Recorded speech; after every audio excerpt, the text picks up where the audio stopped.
Et alors que la guerre entre Israël et le Hamas dure depuis plus de 9 mois dans la bande de Gaza, Benyamin Netanyahou, arrivé lundi à Washington, doit prononcer un discours très attendu. Aujourd'hui, devant le Congrès, les membres des familles d'otages israélo-américains l'ont exhorté d'annuler ce discours si aucun accord sur les otages n'était conclu.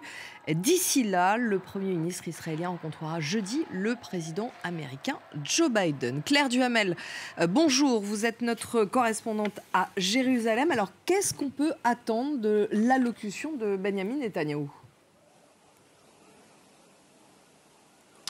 Bonjour Pauline.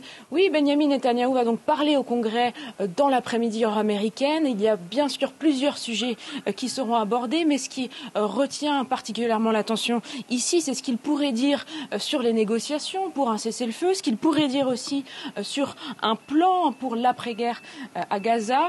C'est la 4e fois de sa carrière que Benyamin Netanyahou s'exprime devant le Congrès américain, ce qui fait de lui le chef d'État étranger 7 ans le plus exprimé au Congrès. C'est bien l'invitation des chefs parlementaires républicains qu'il s'est rendu aux États-Unis.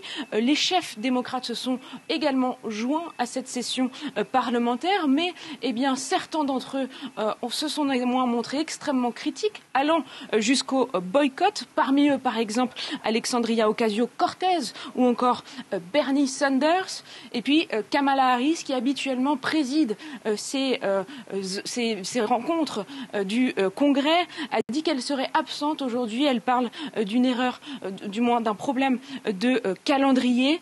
Mais il est question d'une rencontre avec Benyamin Netanyahou un peu plus tard dans la semaine. Benyamin Netanyahou rencontrera aussi Joe Biden jeudi. Et puis Donald Trump a confirmé sur son réseau social Truth Social qu'il rencontrera bien le Premier ministre israélien dans sa maison de Mar à Lago en Floride. Et puis samedi, Benyamin Netanyahou devrait retourner en Israël. Il y a de nombreuses manifestations annoncées aux États-Unis pour protester contre sa venue. Hier soir, par exemple, 200 activistes de l'organisation de Jewish for Peace ont été arrêtés au Capitole. Ils posaient vêtus de t-shirts rouge sang avec l'inscription « Arrêtez d'armer Israël ». Et comment la population israélienne, mais aussi la population à Gaza, perçoit cette visite et ses enjeux ?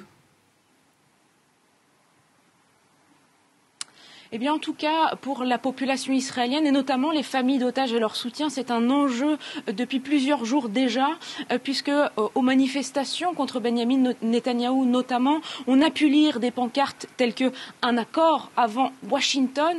Les Israéliens, ceux qui sont engagés contre Netanyahou, voyaient cette visite comme une occasion de mettre une nouvelle fois la pression sur le gouvernement israélien pour des négociations. On le sait, Benyamin Netanyahou est parti aux États-Unis avec une partie des familles d'otages israélo-américains. Hier, par exemple, le bureau du Premier ministre a posté des photos avec eux. Il est aussi parti avec une des otages qui a été libérée récemment, Noa Argamani.